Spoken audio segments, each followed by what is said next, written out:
여러분들 저희 연력학 제2법칙 배울 때 일은 열로 100% 전환이 되지만 열은 일로 100% 전환은 되지 않는다라고 이것까지 여러분들 같이 기억하셔야 되고요. 그래서 뭐 저희가 사용하는 모든 기기, 일상생활과 관련된 것도 많이 있고요. 공장에서 거의 산업 현장에서 이루어지는 것들도 그렇고 모두 다 연력학 제1법칙을 기준으로 해가지고 실질적으로 엄연히 따지면 1법칙과 2법칙이 공존으로 설계가 되는 거죠. 그렇기 때문에 항상 내 밑바닥에는 뭐가 있어야 돼요? 연력학 제1법칙이 있어야 되고 그 위에 같이 플러스로 2법칙까지 모든 게 공존하면서 모든 우리가 사용하는 가전제품이나 기기, 자연현상 이런 것들을 설명하게 되는 거죠.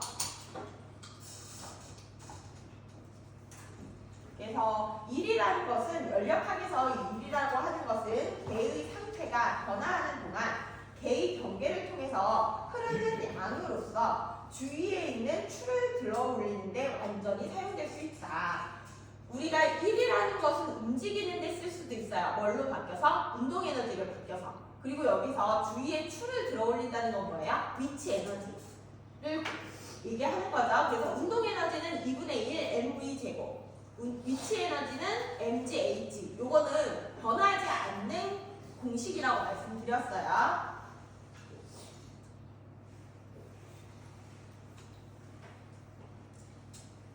그래서 이제 단위계가 제일 중요하다고 말씀드렸는데요. 단위계는 1차원 단위계, 이제 2차원 단위계 이렇게가 구분이 되는데요.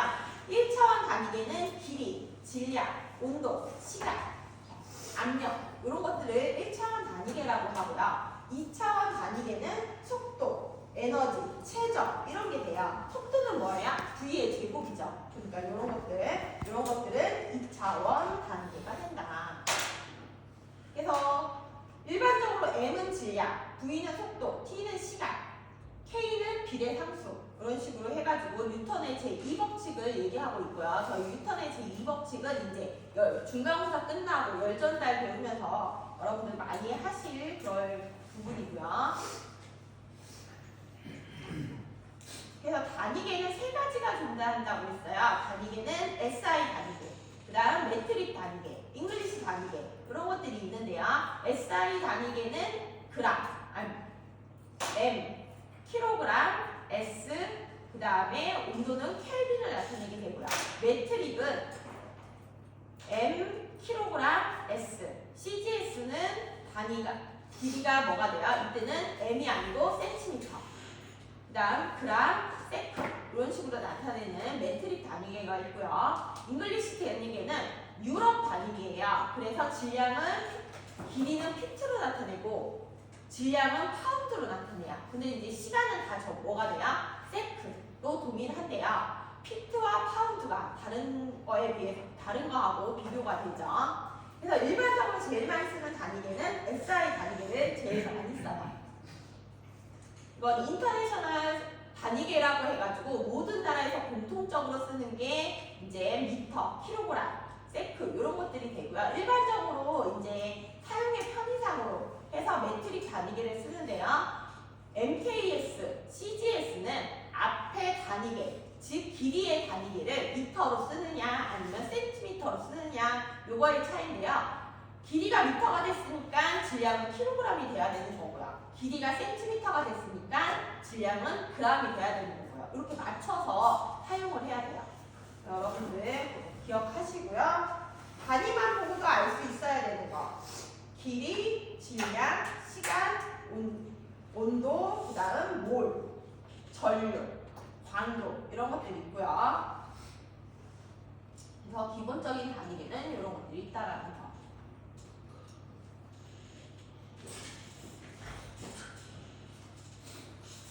그래서 만약에 제가 이제 단위 환산을 하게 되면 이런 것들을 위에 써줄 거예요.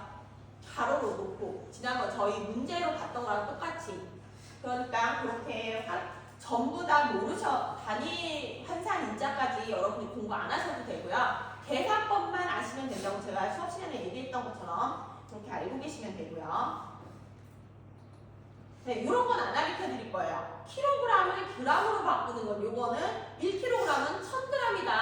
이런 상식적인 거. 그리고 1m는 100cm다. 이런 건 안 알려드려요. 그 다음에 1분은 60초다. 뭐 이런 거. 그렇지만 뭐 인치, 피트 이런 단위를 바꾸는 거. 이런 인자는 제가 다리 환산 인자 알려드릴 거니까 그대로 하시면 됩니다. 선생님들 아시겠죠? 그 다음에 밀도는 부피분의 질량으로 구하는 게 밀도가 되고요. 비체적은 단위 질량당 최적이에요. 그렇기 때문에 질량당이 있기 때문에 얘는 뭐예요? 부피를 뭘로 나눠줘야 돼요? 밀도로. 단위 질량당이기 때문에 질량 1g당 최적이 어떻게 되느냐 이걸 물어보는 거예요. 그래서 이렇게 구분이 된다는 거. 그래서 기체의 밀도는 압력에 비례하고 온도에는 반비례한다. 액체 및 고체는 본질적으로 비압축성이고 비압축성이라는 건 뭐예요? 우리 기체하고 고체, 액체를 놓고 보세요. 기체 같은 거는 부피를 줄이면 어떻게 돼요? 부피가 줄어들면 압력이 자연적으로 상승을 하죠. 근데 고체나 액체는 어떻게 해요? 약간의 변화는 있어요. 액체 같은 경우. 그렇지만 누구만큼 변하진 않아요? 기체만큼 변하지는 않아요. 그래서 고체와 액체는 비압축성이라고 얘기를 하는 거예요. 그래서 압력보다는 온도에 대한 변화가 크지만 뭐 할 수 있다? 무시할 정도가 된다. 그 다음에 비중은 상대 밀도를 비중이라고 하고요. 그래서 우리 상대 밀도는 뭐를 기준으로 따져요? 물의 밀도는 1이다. 이걸 기준으로 해서 물보다 가벼우면 물에 뜨고 물보다 무거우면 가라앉는다. 이렇게 알고 계시면 되고요. 그렇지만 물도 실질적으로는 밀도가 어때요? 밀도도 온도에 따라서는 약간 변화는 있어요. 그렇지만 대부분 따질 때 어떻게 해요? 1이다라고 고정을 하죠. 그리고 이제 개에 대해서 저희 배웠는데요. 개는 밀폐개. 밀폐개라는 건 어떻게 돼요? 위에도 이렇게 막혀 있는 거를 밀폐개라고 해요. 즉 정해진 양의 질량으로 구성되어 있고 경계를 통한 질량에 출입이 불가하다. 밀폐되어 있기 때문에 출입이 불가능한 거고요. 경계를 통한 그렇지만 뭐는 가능해요? 에너지는 움직일 수 있어요. 즉 열이 전달은 될 수 있다는 뜻이고요. 이때 최적은 고정될 필요는 없다. 이런 거 이게 가장 기본적인 밀폐괴가 되는 거고요. 밀폐라는 것은 위에가 뭐 어떻게 되어 있다는 거야? 뚜껑이 덮여 있다라고 생각하시면 돼요. 그 다음 개방계는 적절히 선택된 공간 내의 영역. 즉 개방되어 있다니까 뚜껑이 어떻게 되어 있는 거야? 열려 있다라고 생각하시면 돼요. 뚜껑만 열려 있을 수도 있고 어디도 열려 있을 수도 있어요. 입구도 열려 있는 경우가 있고. 그래서 이런 것들은 이제 개방계라고 하고요. 적절히 선택된 공간 내의 영역, 질량 유동을 포함하는 장치를 둘러싼 영역이라고 얘기를 하고요. 질량과 에너지 모두 개방계의 경계를 통해서 출입이 가능하다. 많은 공학적인 문제는 질량 유동을 포함하고 검사체적으로 모델화되어 있다라고 되어 있어요. 그래서 실질적으로는 이렇게 개방계이지만 처음에 설계할 때는 뭐를 먼저 밀폐계로 놓고 뭐를 기본으로 따져요? 연력학 제1법칙을 기준으로 놓고 이제 설계가 들어가게 되는 거예요. 그 다음 고립계는 경계를 통해서 질량과 에너지 출입이 없는 계가 뭐예요? 고립계. 우리 밀폐계는 질량 출입은 없다라고 했는데요. 뭐는 출입할 수 있다라고 했어요? 움직일 수. 네, 에너지는 움직일 수 있었어요. 근데 고립계는 질량과 에너지 모두 움직이지 않는 게 뭐예요? 고립되어 있는 거예요. 그러니까 뭐예요? 그냥 혼자 우물한 개구리라고 생각하시면 돼요. 그래서 경계를 통한 에너지 출입이 없는 계를 밀폐계라고 한다. 그 다음에 이제 평형이라는 원래 평형 상태라고 얘기를 하는데요. 평형 상태는 어떻게 되는 거야? 뭐가 같을 때? 온도가 같아지는 거. 이걸 우리 가장 일반적으로 알고 있는 열적 평형이라고 하는데요. 열적 평형에 도달하기 위해서는 온도는 어디서 어디로 움직여요? 높은 곳에서 낮은 곳으로. 온도는 항상 높은 곳에서 낮은 곳으로만 움직여요. 자연적인 현상에 의해서는. 낮은 곳에서 높은 곳으로는 절대 움직일 수 없어요. 만약에 낮은 곳에서 높은 곳으로 움직이게 하려면 자연적인 현상으로는 안 되고 뭘 써야 돼요? 냉동기나 이러한 장치를 사용해야 되는 거죠. 그래야지만 뭐 할 수 있어요? 낮은 곳에서 높은 데로 움직일 수가 있죠. 가장 대표적인 거 우리 좀 있으면 많이 쓸 건데요. 뭐가 있겠어요? 낮은 곳에서 높은 곳으로 온도가 움직이게 사용되는 거. 좀 있으면 계속 쓸 거예요. 선풍기 말이요. 그쵸? 내일부터는 또 날씨가 엄청 좋더라고요. 여러분들 토요일날 눈 오는 거 보셨어요? 예. 네, 정말 날씨가 미쳤어요. 우리 이제 중간고사인데 중간고사 볼 때까지 눈 오고 이런 거는 저도 처음 보는 것 같아요. 사람들이 하는 말이 날씨까지 다 미쳤다고 지금. 열역학적 평형을 보시면요. 열적 평형은 개 전체에서 온도가 동일한 거를 열역학적 평형이라고 하고요. 역학적 평형은 개 내부에서 시간에 대한 압력의 변화가 없는 것을 역학적 평형이라고 하고요. 상평형은 각 상의 질량이 평형에 도달하여 머무를 때를 상평형이라고 해요. 즉 기체하고 액체가 동일하게 평형 상태를 이루는 것을 이러한 상평형이라고 하고요.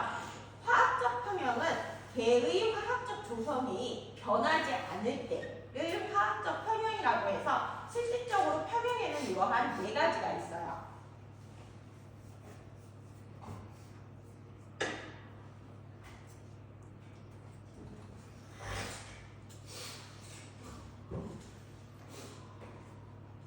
이제 압축 과정 앞에서 비압축성인 물질은 뭐가 있다고 했어요? 고체와 액체는 비압축성이에요. 압축에 의해서 부피와 압력이 크게 변하지 않는데요. 압축 과정에 의해서 부피와 압력이 크게 변하는 물질은 뭐만 있어요? 기체만 크게 변해요. 그래서 보시게 되면요. 기체 같은 경우 압력과 부피는 서로 무슨 관계에 있어요? 반비례 관계가 있어요. 부피가 늘어나면 뭐가 줄어들고 압력이 줄어들고 부피가 감소하면 뭐가 증가돼요? 압력이 증가되게 되는 이러한 원리에 의해서 이루어지게 되는 거죠. 그래서 얘는 기체는 무슨 유체라고 해요? 압축성 유체라고 한다. 정상유동 과정이라는 것은 정상유동, 뭐에 따른 변화가 없는 걸 정상유동이라고 해요? 시간에 대한 변화가 없으면 정상유동이라고 얘기를 해요. 그리고 공간에 대한 변화가 없으면 균일한 상태다라고 얘기를 하고요. 그래서 정상유동 과정은 유체가 분사체를 통해서 정상적으로 흐르는 동안의 과정을 얘기하며 특정 위치에서의 상태량들은 과정 동안 일정하게 유지가 된다. 그래서 정상 상태다라고 하면 뭐에 대한 변화가 없다? 정상이라는 얘기가 들어가면요. 시간이 변해도 동일한 값을 갖는다는 게 정상 상태예요. 그다음에 이제 저희 온도에 대해 온도 변화, 온도 환산 인자가 뭐뭐 있었어요? 섭씨, 켈빈, 도F 이렇게 세 가지가 있었으니까 R, 라디안까지 있었는데요. 보시게 되면 온도 환산 인자는 섭씨를 켈빈으로 바꾸려면 어떻게 해줘야 된다고 했어요? 273.15를 더해주던가 아니면 그냥 273만 더해주면 된다고 했고요. 섭씨를 도F, 플랭크 온도로 바꿔주려면 이때는 어떻게 해야겠어요? 5분의 9 곱하기 섭씨 더하기 얼마? 32를 해줘야 플랭크, 도 F, 화씨 온도로 이렇게 바뀔 수가 있고요. 그 다음 켈빈과 섭씨는 눈금 하나가 얼마를 나타낸다고 했어요? 1도를 나타내요. 그런데 랭틴과 화씨는 어떻게 됐어요?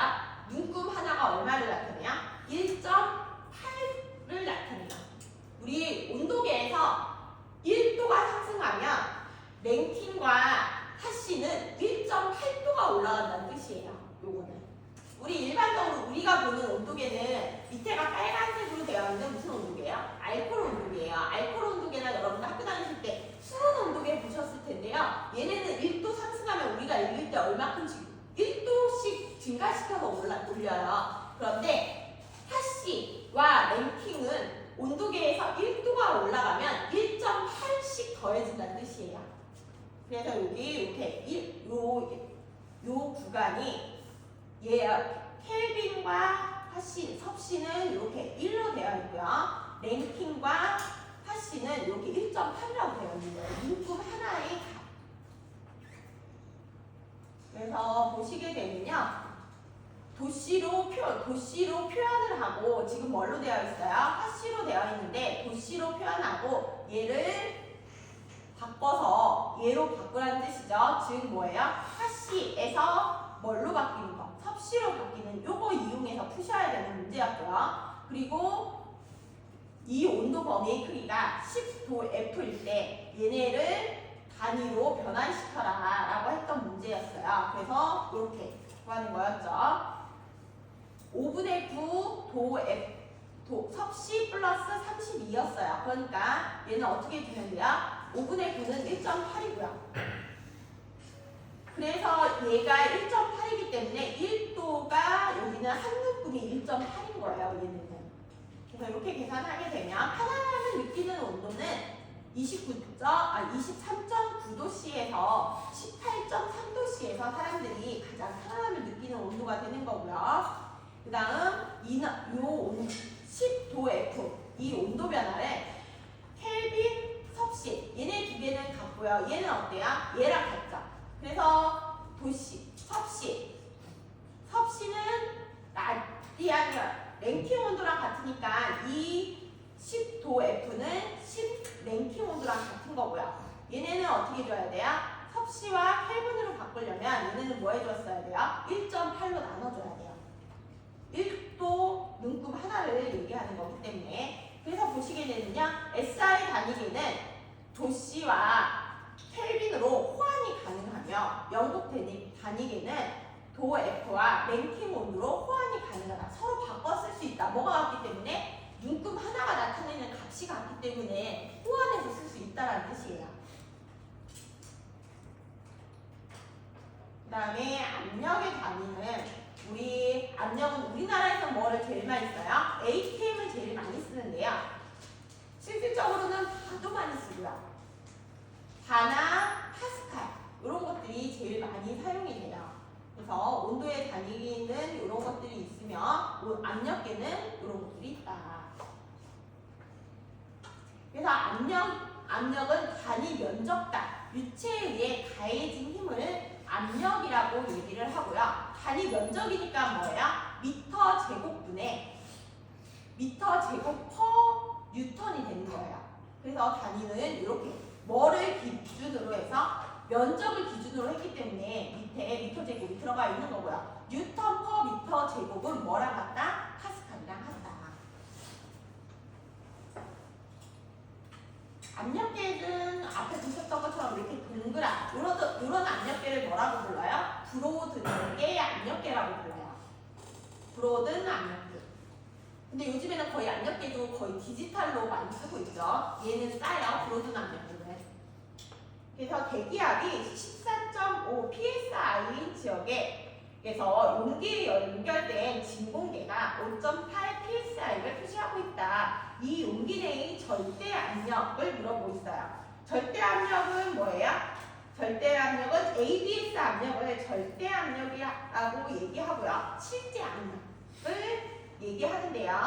그리고 나서 절대 압력 플러스 대기압과의 차를 대기압이라고 얘기를 하고요. 진공은 대기압 이하의 압력을 진공 압력이라고 해요. 지금 우리가 생활하는 여기는 어디예요? 대기압이에요.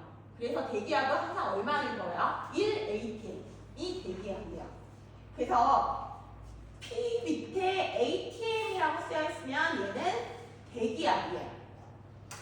이 대기압에 게이지 압력을 하게 되면 그게 뭐가 되는 거예요?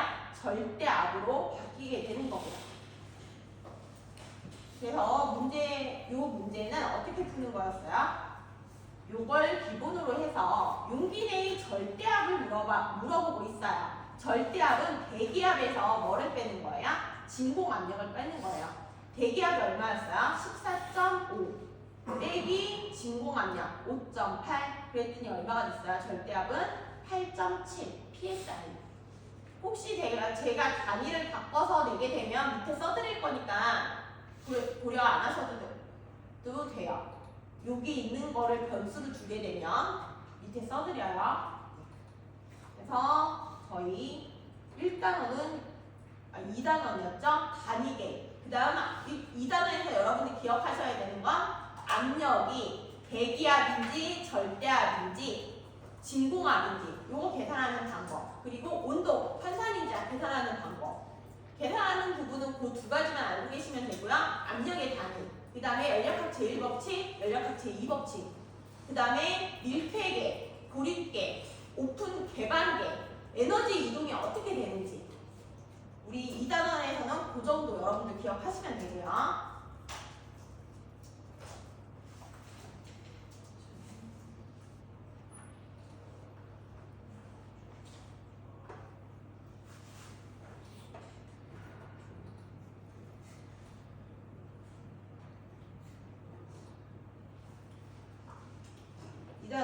단위기, 그 다음 온도, 압력 이렇게 여러분들 기억하시면 되고요.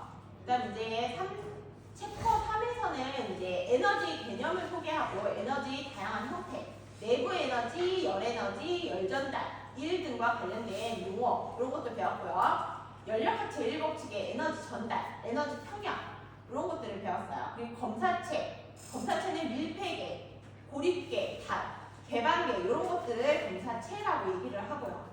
그러니까 항상 연력학 제1법칙에서 뭐가 제일 중요하다고 했어요? 연력학에서는 에너지 제1법칙, 연력학 제1법칙은 무슨 법칙이다? 에너지 보존 법칙이다.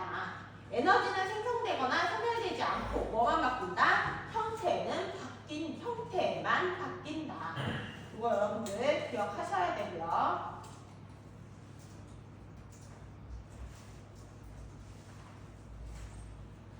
실질적으로 에너지는 총 에너지라고 하면 무슨 에너지가 더해질 수 있다고 했어요? 총 에너지는 내부 에너지, 운동 에너지, 그 다음 위치 에너지. 얘네가 다 더해지면 뭐가 돼요?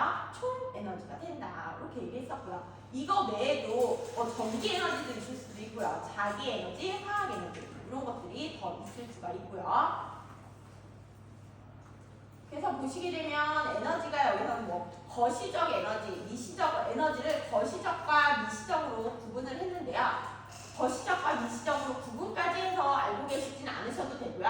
보시게 되면 이제 실질적으로 거시적과 미시적을 나타내는 구분은 좌표계에 대해 걔가 전체적으로 가지는 에너지를 거시적이라고 하고요. 미시적은 걔의 분자 구조 및 분자의 운동 정도와 관련된 에너지, 즉 거시적이라는 건 어느 요만한 공간에 있는 전체 에너지를 거시적이라고 얘기를 하고요. 경계를 구분 지으냐.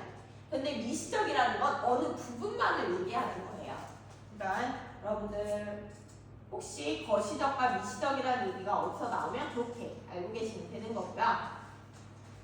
고정계는 이제 보시게 되면 대부분의 밀폐계는 과정 동안 정지 상태다. 에너지 변화는 내부 에너지 변화와 동일하고 특별한 언급이 없는 한 고정계는 뭐와 밀폐계는 뭘로 다른다? 고정계로 다른다. 그래서 고정계라고 하면 뭐랑 동일한 단어라고 보시면 돼요? 밀폐계라고 동일한 단어로 보시면 돼요. 그리고 나서 여기서 여러분들 제가 기억하라고 말씀드렸던 거는 질량 유량은 그냥 뭐로 표시해요? M으로 표시해요. 그때 질량 유량은 M 위에 뭐가 붙는다고 했어요? 도트가 붙어요. 그래서 질량 유량은 M점을 질량 유량이라고 하고요. 질량 유량 구하는 방법은 밀도 곱하기 V점이에요.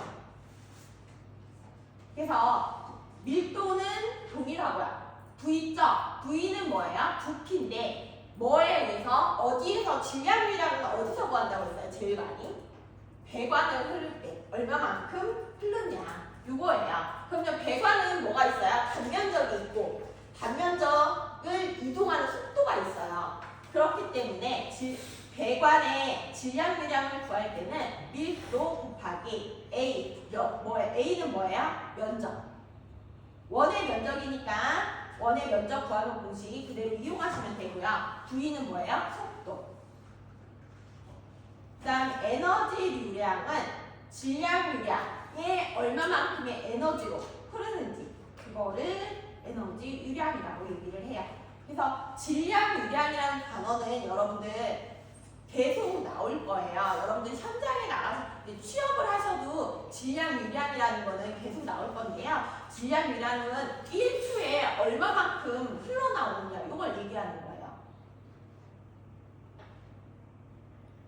그래서 질량유량의 단위는 kg/s. 이제 여러분들 취업하시면 석유화학단지 이런 데 취업하시게 된다면 제일 많이 쓰는 단어가 되는 거죠. 질량유량. 얼마만큼? 1시간의 질량유량이 어떻게 되나요? 뭐 이런 식으로. 뭐에 따라서 달라진다? 속도와 배관의 크기에 따라서 달라진다. 그리고 뭐 밀도는 어떤 물질이 있냐에 따라서 고정되어 있는 거기 때문에 실질적으로 질량유량은 배관의 직격 그리고 얼마만큼의 속도로 흘려주냐 이거에 의해서 제일 좌지우지 되는 거고요. 네, 그래서 여러분들 질량유량은 뭐와 뭐를 어떻게 구하는지 알고 계셔야 되고요. 역학적 에너지는 이상적인 기계 장치를 통해서 완전하고 즉각적으로 일로 변환하는 에너지를 역학적 에너지라고 얘기를 하고요. 운동 에너지와 위치 에너지 두 가지로 제일 많이 얘기가 돼요. 우리 보시게 되면 위에서 밑으로 내려왔어요. 여기 있을 때 무슨 에너지예요? 위치 에너지. 밑에 내려오게 되면 위치 에너지가 뭘로 바뀌어요? 운동 에너지로 바뀌게 되는 거죠. 그래서 이렇게 에너지 형태가 바뀌는 거 이거를 역학적 에너지라고 일반적으로 제일 많이 얘기를 하고요. 우리 이제 연력학이나 화학공 장치에서는 실질적으로 이제 에너지가 역학적 에너지로 변환될 때 뭐에서 뭘로 바뀌어요? 열에서 일로 바뀌던가 아니면 1에서 열로 바뀌던가 요 두 가지가 1과 열이 무슨 관계에 있는 거예요? 역학적 에너지의 관계로 바뀌게 돼요. 그런데 1은 열로 100% 전환될 수 있지만 열은 1로 100% 전환은 불가능하다라고 했어요. 그렇지만 뭐는 항상 동일하게 이루어져야 돼요. 연력학 제1법칙, 에너지 보존 법칙은 동일하게 이루어져야 돼요. 그렇기 때문에 뭐가 존재하게 돼요? 폐열이라는 게 존재하게 됐었죠.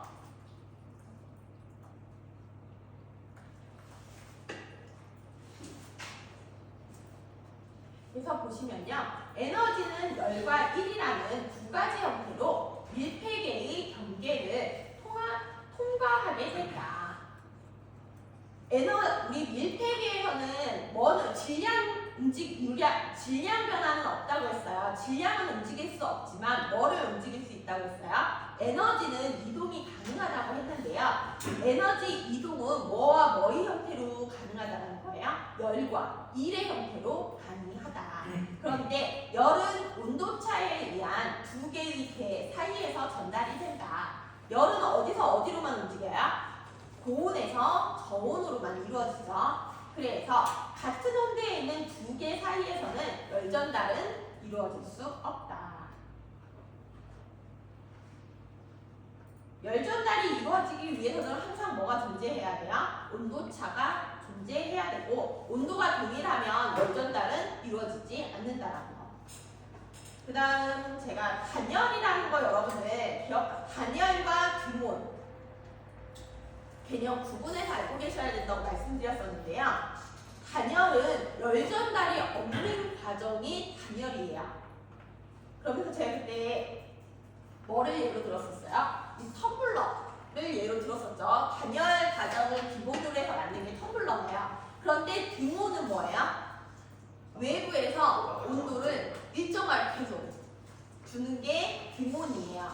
그래서 단열과 드몬 구분해서 알고 계시고요. 단열은 열 전달이 없는 과정이다.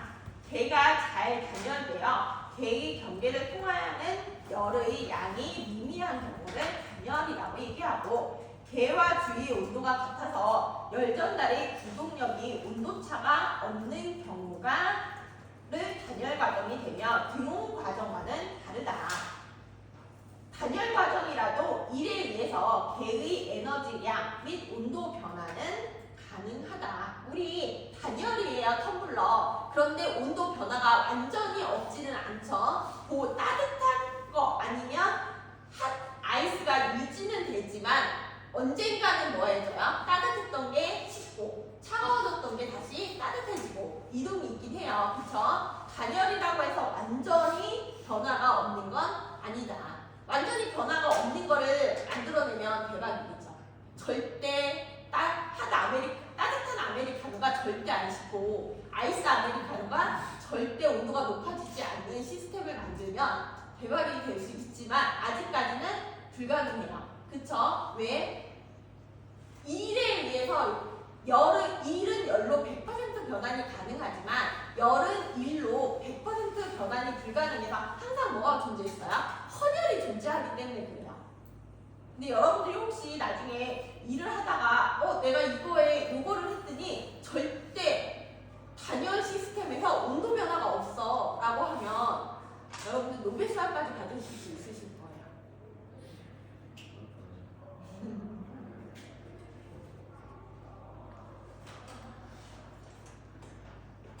정말 그때는 그거 아시죠? 정말 아이디어라는 건 새로운 곳에서 아무도 예측 못했던 곳에서 나타나요. 처음 학교 다닐 때는 연필은 전부 다 동그란 모양이었어요. 동그란 연필 뭐가 잘 생겨요? 책상 위에서 잘 떨어져서 연필심이 잘 부러져요. 그쵸? 그런데 어느 순간부터인가 그런 각진, 육각형 모양의 연필이 나오기 시작했어요. 그 연필 누가 개발했는지 아세요? 초등학교 1학년 학생이 연필의 모양을 그렇게 각지게 하면 연필이 굴러 떨어지지 않고 망가지지 않는다라는 거를 발견했대요. 그래서 그 초등학생, 정말 대단한 초등학생이죠. 그래서 지금 연필의 모양은 전부 다 뭐예요? 육각형이잖아요. 그리고 우리나라가 정말 대표적인 우리나라만의 아이템이 있는데 그게 뭔지 아세요? 우유곽. 우유곽 이렇게 종이로 되어 있어서 이렇게 열어서 먹는 우유곽이죠. 옛날에 우유는 전부 다 유리병에 담겨져 있었어요. 그런데 그거 한국 사람이 처음에 아이디어를 냈대요. 6.25 전쟁 때. 근데 그 사람이 그거를 미처 특허를 내거나 자기 거라고 어디 등록을 못했어요. 그래서 세계적으로 다 지금은 우유곽 모양은 다 동일한데요. 그 우리나라가 인세를 받지 못하는 대표적인 아쉬운 사건이래요. 6.25 전쟁이 났기 때문에 그 당시 그런 거를 할 수 있는 그런 게 없었대요. 만약에 그 당시 우유곽의 모양이 그거를 한국에서 했다 치면 지금 전 세계적으로 일본 같은 경우는 뭐예요? 술도 우유곽 모양에 담아서 판매가 되잖아요. 그래서 사람들이 사올 수도 있고 엄청난 돈을 벌었을 텐데 어떻게 보면 되게 아쉬운 안타까운 일이죠. 우리나라가 돈을 벌 수 있었던 그런 게 있대요. 그래서 여러분들도 요즘에는 특허 낼 때 2,000원만 있으면 낼 수 있는 거 아시죠? 온라인 특허로 2,000원만 내면은 할 수 있어요. 그리고 처음부터 등록이 안 돼도 이제 심사관들이 심사를 하고 어느